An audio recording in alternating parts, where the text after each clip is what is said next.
Ignition running.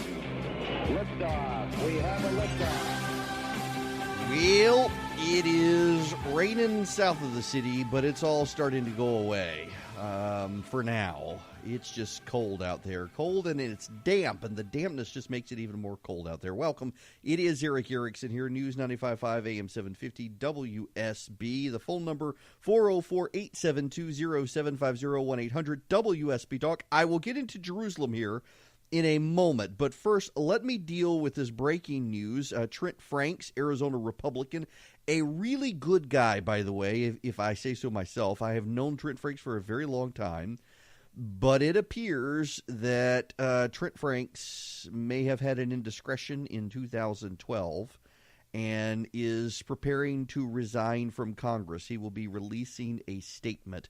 That actually surprises me about him. It does, actually. I'm actually surprised by this news, and I have a few friends of mine who are somewhat giddy that it's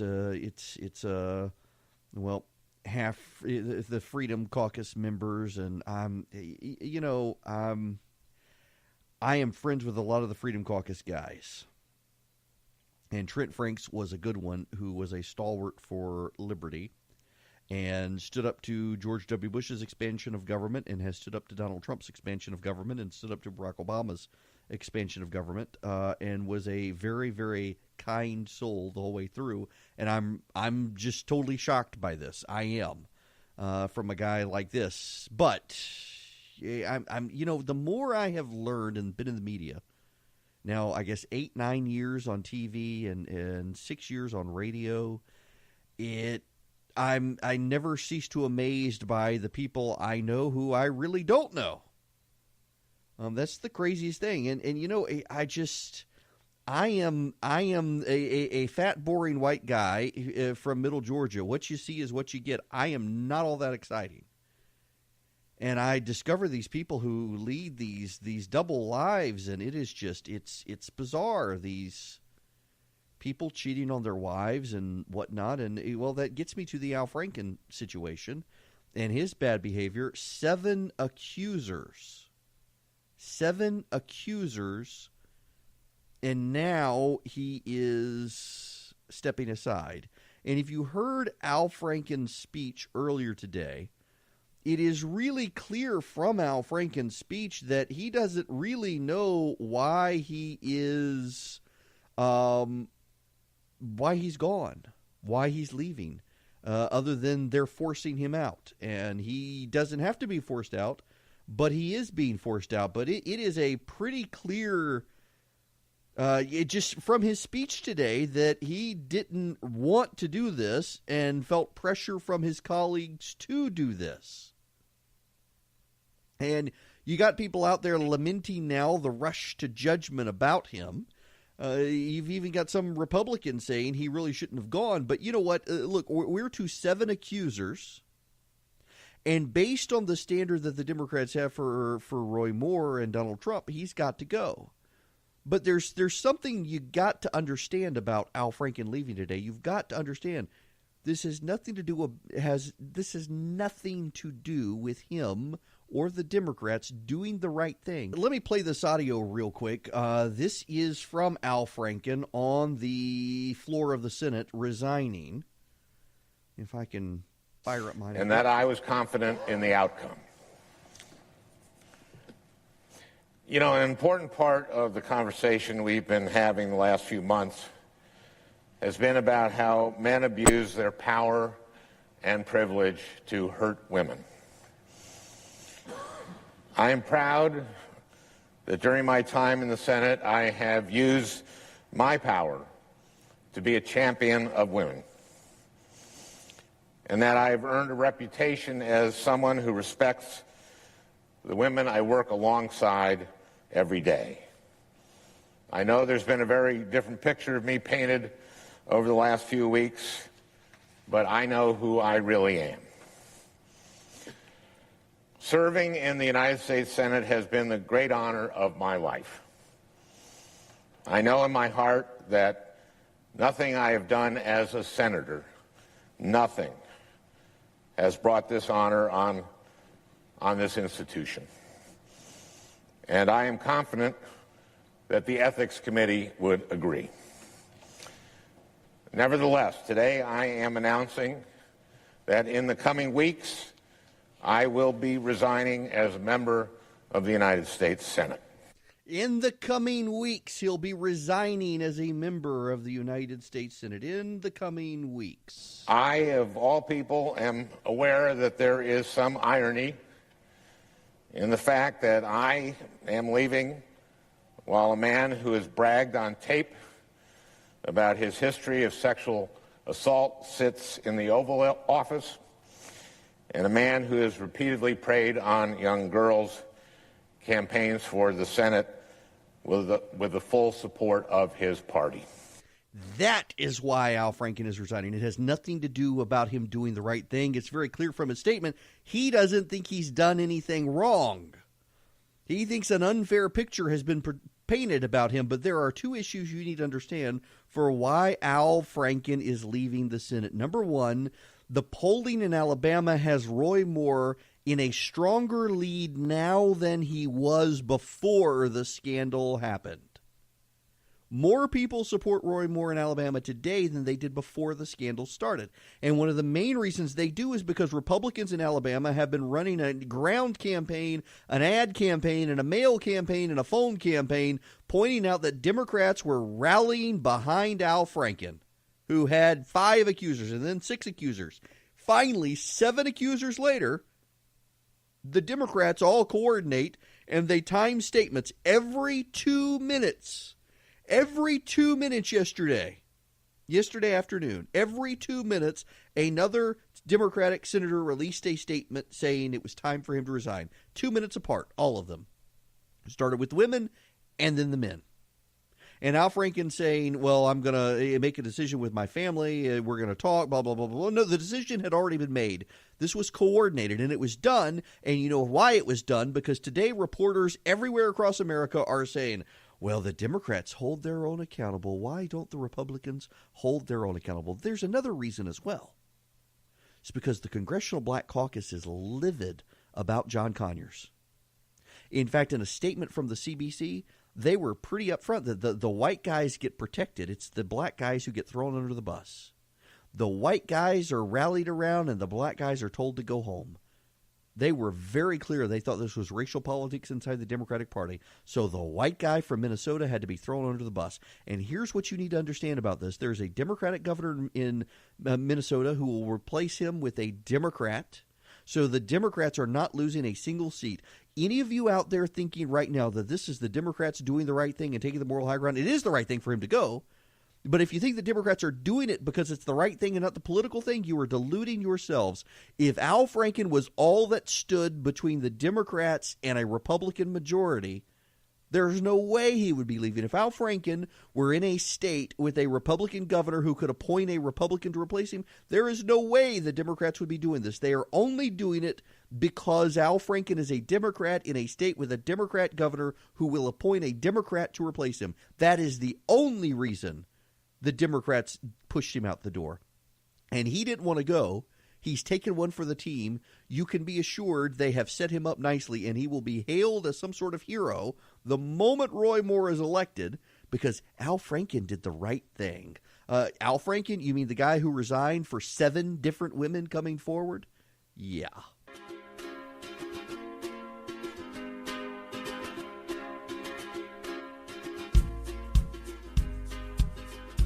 I'm having a total brain fart here for a minute. You'll just have to bear with me as I process my thoughts, and because I had something I wanted to... Okay, I know what I was going to talk about. Brace yourselves. Taylor Swift. She's under attack. Not because the white nationalists like her. That was the attack made on her a couple of weeks ago. No. She's under attack because Taylor Swift won't talk politics. She voiced her support for the Women's March, but she didn't go. And liberals are blasting Taylor Swift, even though they secretly know she leans to the left in this country because she's friends with Lena Dunham, who I hear there's a scandal coming on her, by the way. Oh, my goodness, is it ever a scandal? But with Taylor Swift, they want her to get political Because if she doesn't express, I mean, this is literally their argument. These little liberal millennials are making the, if a tree falls in the forest and we're not there to witness it, did it make a sound? Because does Taylor Swift have political views unless she stands on stage and denounces Donald Trump? That's what they want her to do. They want her to denounce Donald Trump. She is an entertainer, and she was raised in Nashville with a lot of people who are fans of hers who may not agree with her politically. And like Reba McEntire, who was on The View a few months ago, said her job is to entertain people and take their mind off the politics of the day when people are at each other's throats. Taylor Swift feels the same way. I have no doubt she voted for Hillary Clinton. I have no doubt she leans to the left socially. I don't care. She's a fairly good role model for girls. She, other than this latest album, I am not a fan, but my kid is, and she's a brilliant singer. She's a great songwriter. We should be commending people like her, not tearing her down because she refuses to get in the political mud with all these liberal millennials.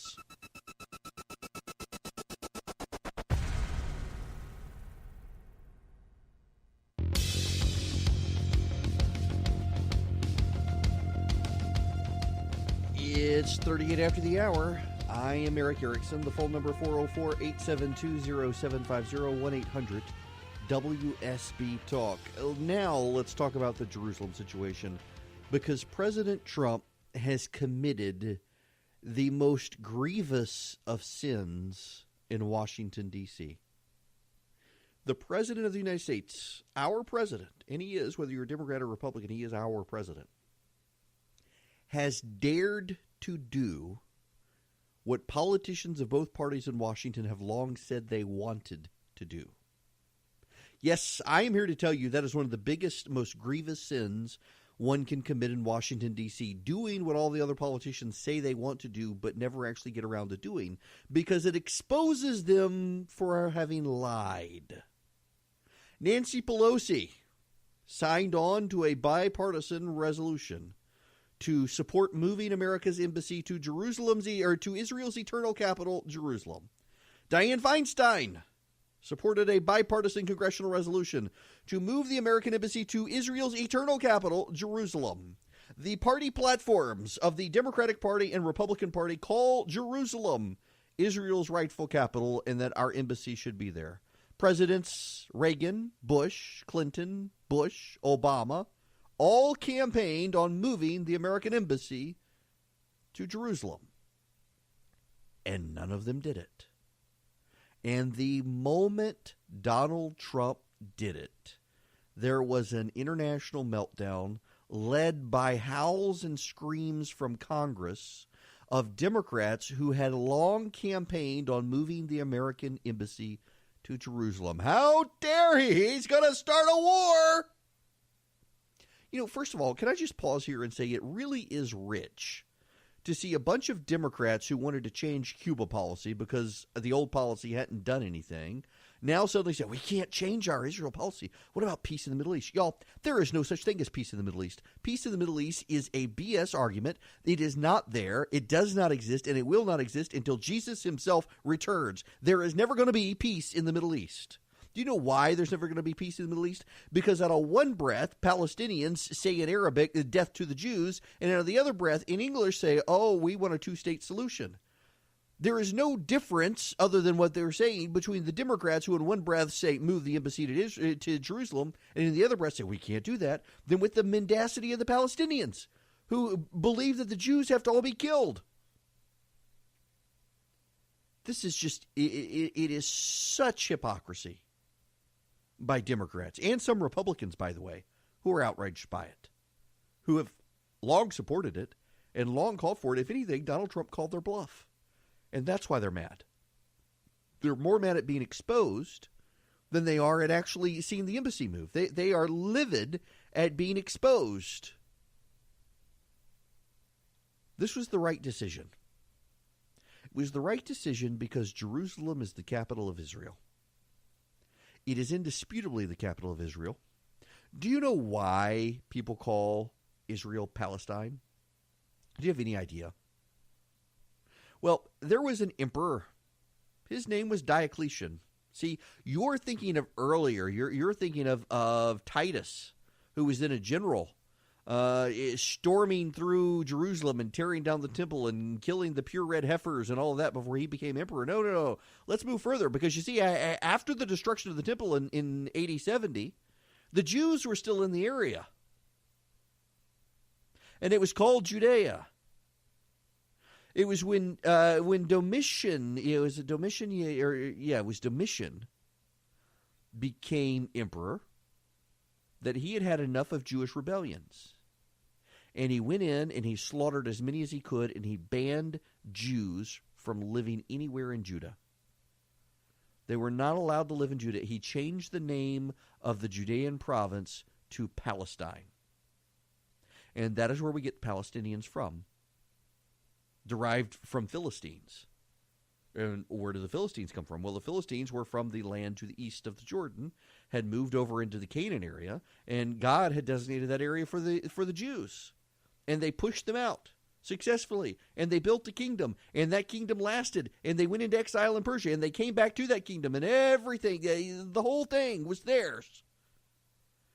But in the 20th century, everybody wanted to play inconveniently ignorant, and the name had been changed to Palestine by the Romans, and everyone wanted to forget the history. Jerusalem has been the eternal capital of Israel, and we have always recognized it as Israel's capital, and yet we haven't had our embassy there to cater to Palestinian terrorists. Well, guess what? We're not doing that anymore. If we can change our Cuba policy because it wasn't working, we can change our policy on where the embassy is in Israel, because that policy sure hadn't been working to keep peace in the Middle East. So there's another point to be made here. You know what happens in Israel on a regular basis? Rockets come across from the Palestinian territories in Gaza and the West Bank. Rockets go into neighborhoods.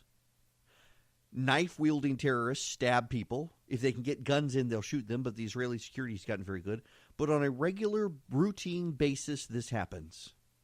And the media in the United States does not report on it until an Israeli does something to a Palestinian, and then they say both sides are doing it, and it's all because of the tensions caused by Israel's occupation. The media loves to play the both sides do it the moment one Israeli does something to a Palestinian and ignores. You can go 364 of a 365-day year with Palestinian violence every day and Jewish violence on one day, and then, both sides do it. Let's call it this, and it's all because of what's happening with Israel and the way they treat the Palestinians. We will not have peace in the Middle East. So we might as well side with our ally, our democratic Western ally. And it was bold of the president to do this. It took courage for the president to defy the international community. The Pope himself is opposed, which tells you all you need to know about this Pope. But the president has committed the most grievous sin a politician can commit in Washington. He has dared to do what all the other politicians said they wanted to do and never did because they really didn't want to do it.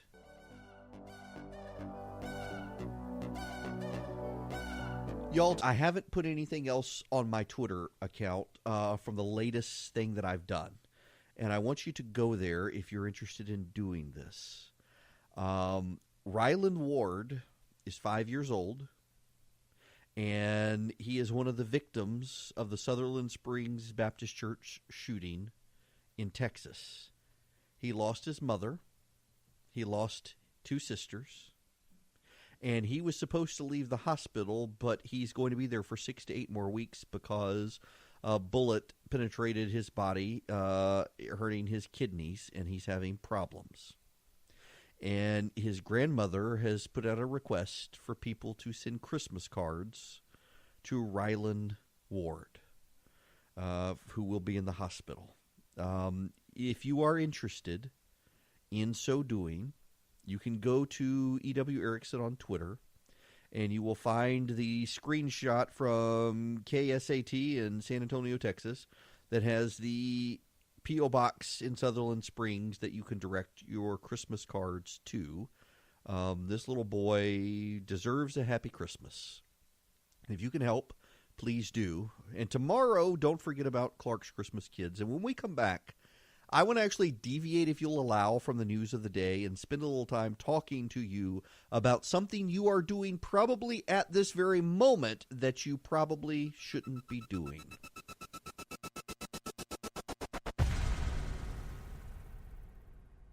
Greetings, welcome back. It's Erick Erickson here, News 95.5 AM 750 WSB, and congratulations to Atlanta's new mayor. By the way, before I do anything else, can I just say, since I wasn't here yesterday, can I just say there are third world countries that can count the paper ballots of their entire population faster than Atlanta can get the computer records from a digitally held election. It is absolute staggering incompetence that the city of Atlanta, and Fulton County really is to blame, Fulton County's Board of Elections cannot expeditiously count ballots that are contained in computer records.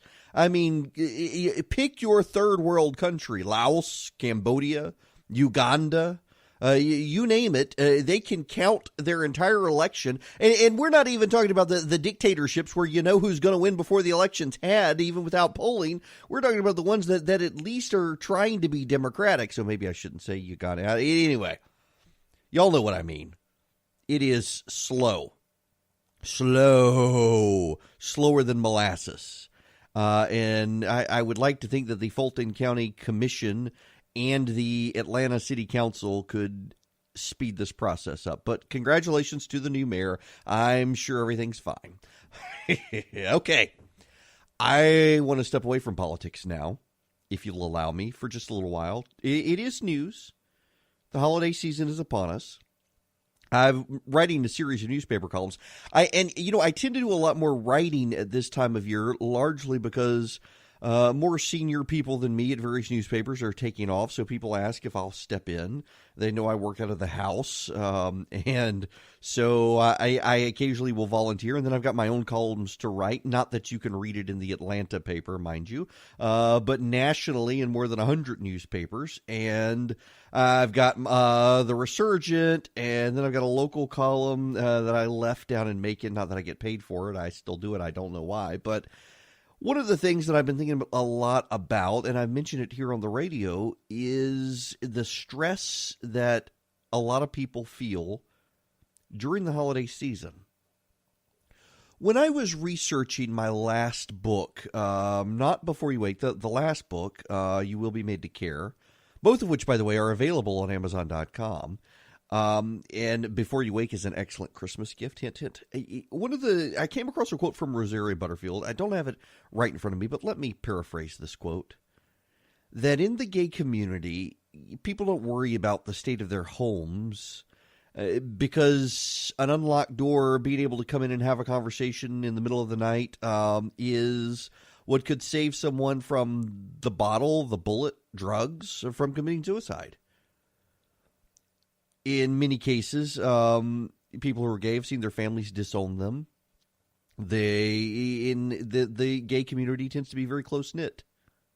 And what I find in many, many households these days is you are so concerned about the state of your living room and kitchen that you're not going to have anyone into your home. And it is a real source of stress and frustration for you as the holidays come, that your house has to be perfect. And not only does your house have to be perfect, your house has to be picture perfect. And there's a bit of hypocrisy in me saying that. So I am right now looking at the cuts on my hands. You know the little like bump at the very end of your finger, particularly your ring finger. It kind of has a little bit of a. I'm not talking about the end where the nail is, but the bit that you were to touch on a keyboard. Yep, that's gone on mine, chopped off. It bled all over the place with a ladder the other day, and putting up Christmas decorations. I mean, I have Christmas lights around my house, the front of the house, the side of the house, the back of the house. I got them inside the house. We got a 12-foot tall tree. It literally reaches to the ceiling. It is decked out, and I do this to myself every year. And it's not really a pleasurable experience. It's something I feel like I have to do. And there are a lot of people who are out there right now who are planning the perfect Christmas. Many of them going into debt because they got to spend the money to have the perfect Christmas. They are working to clean their house, working overtime. They're planning the meals. They're going through their recipe cards to get every single thing that they feel they have to make. And I say feel intentionally here because it really is an emotional connection to this memory of Christmas past that people are trying to reconnect to. And so you see these people in stores and they're smiling and they're happy, and it is a facade. It is a Potemkin village of emotions because on the inside they are stressed out. Many of them have personal concerns. A lot of them have financial burdens. And all sorts of worries. They are overwhelmed with what is going on as they plan their holiday. They got family coming or they're going to family. They got impressions to make, gifts to buy, people to make happy, and they think money's going to do it with the presents. And the holidays become an overwhelmingly stressful period. It wears people out when it's supposed to be a joyous time, particularly the Christmas and Hanukkah season. They are supposed to be joyous times of celebration, and people put so many burdens on themselves it becomes not a fun time.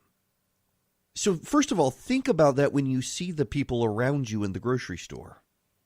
But secondly, think about it with yourself.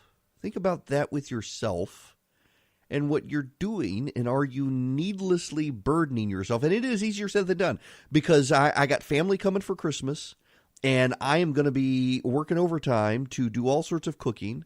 I will be off the week between Christmas and New Year, so I will have extra time to do it.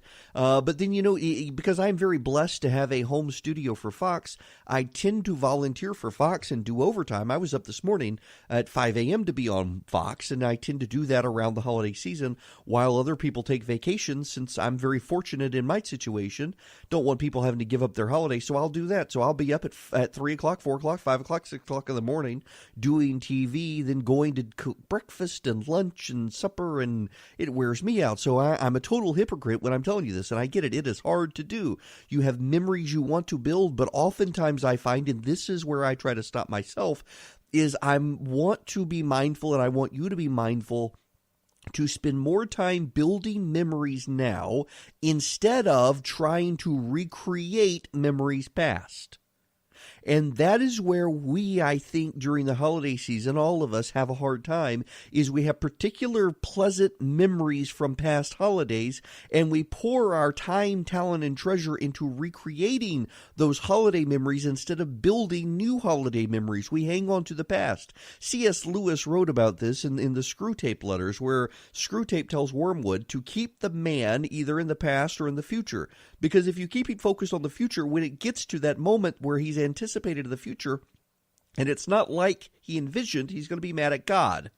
And if you keep him focused on the past, he's never really going to appreciate the present, which is where you find God, in the here and now. And it's the same for us.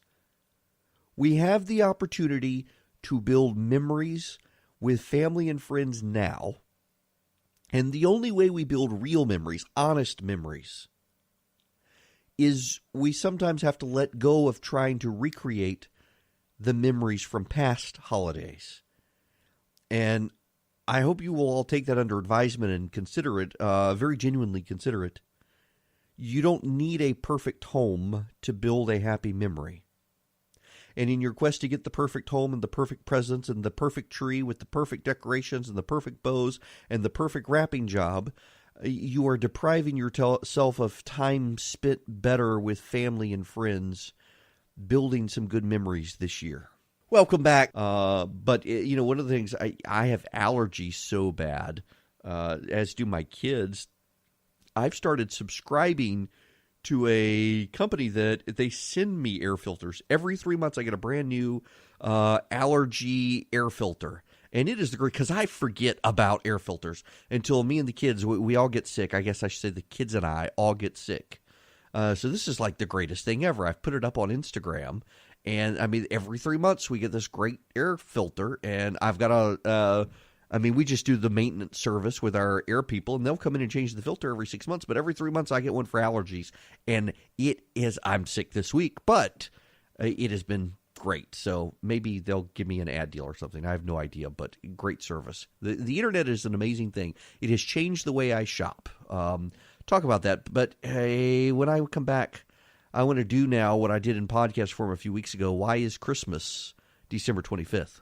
Welcome back. It's Erick Erickson here. You know, when I grew up, one of the things that I heard often was that Christmas was December 25th because of Saturnalia, the Roman pagan festival. And the Christians wanted to co-opt local pagan holidays to try to draw people to Christianity. There was that. And then older, I learned it was Sol Invictus specifically on December 25th that Christians co-opted, said, you know, that unconquered son, Sol Invictus, that's Jesus.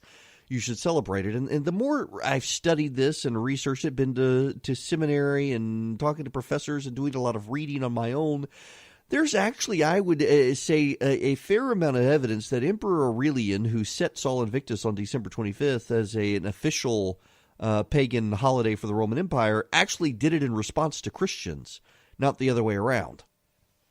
What you need to understand is that in the early church, Christians didn't celebrate birthdays. That's what the Romans did. And so they didn't engage in celebrations the way the Romans did. They didn't go to the Colosseum, to the gladiatorial fights. They didn't engage in the pagan celebrations, the ritual orgies, all that sort of stuff.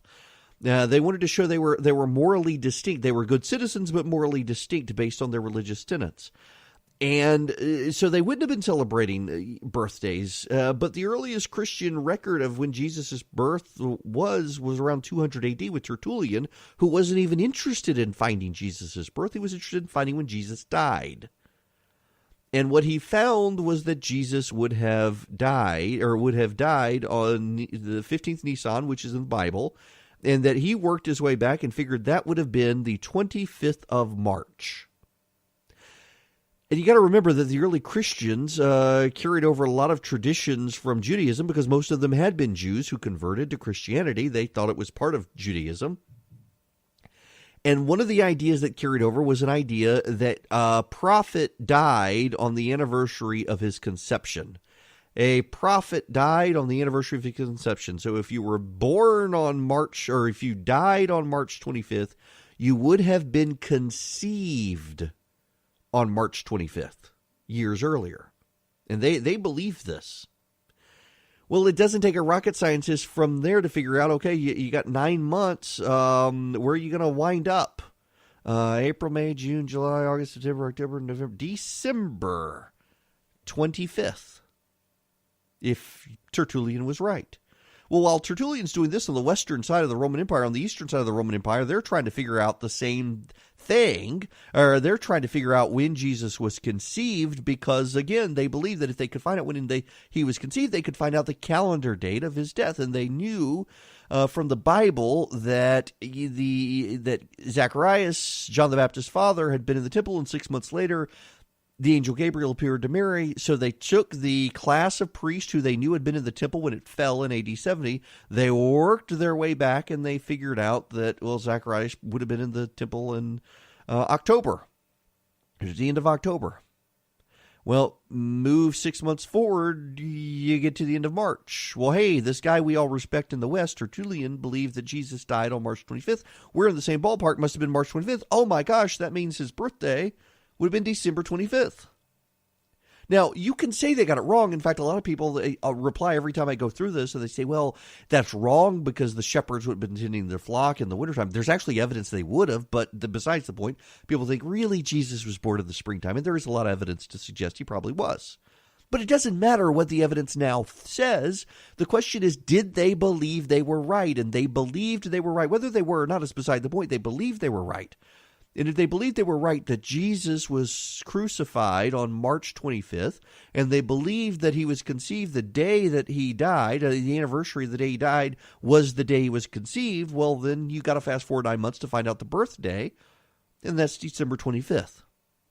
That is why we have Christmas. Not because of Saturnalia, not because of Sol Invictus. In fact, again, there's a lot of archaeological evidence. The Biblical Archaeological Society has a great report out on this, that Emperor Aurelian, he put Sol Invictus on December 25th to combat the growing Christian recognition of Jesus. I mean, Tertullian figured this out in 200 AD, and it was 78 years later that Aurelian put the Sol Invictus on December 25th. So whether you agree with it or not, just understand that the truth is a little more complicated than just saying, oh, yeah, the Christians were co-opting holidays. As an aside on this Christmas thing, one of the questions I get asked a lot by skeptical people is, why is there only one virgin birth account in the Bible? Luke gives us the virgin birth. Matthew does not start out that way. Now Mark goes straight into when Jesus' ministry starts, Mark does. Matthew starts out with the genealogy of Jesus, and then that's chapter 1, and chapter 2 is the Magi visit the Messiah and the escape to Egypt. Here's an interesting note. First of all, keep in mind that I realize that you got Bart Ehrman and others who say that the books of the Bible, they differ with each other, and the differing means that they're from different sources, and it's not true, and on and on and on. Actually, there are far more things they have in common than don't. And I would suggest that it's because they're written for different audiences. They are stories. These are storytellers. They're telling stories that are truthful, mind you, but they have different audiences, and so shape events slightly different to emphasize certain things to their audiences. Like, for example, Mark mentions the wilderness more than the other Gospels. Why? Because he's written to early Christians in the heroic persecutions, and talking about Jesus being tempted in the wilderness and all. He wants these people who are wandering the wilderness, being tempted to leave the faith, that Jesus has been here with you.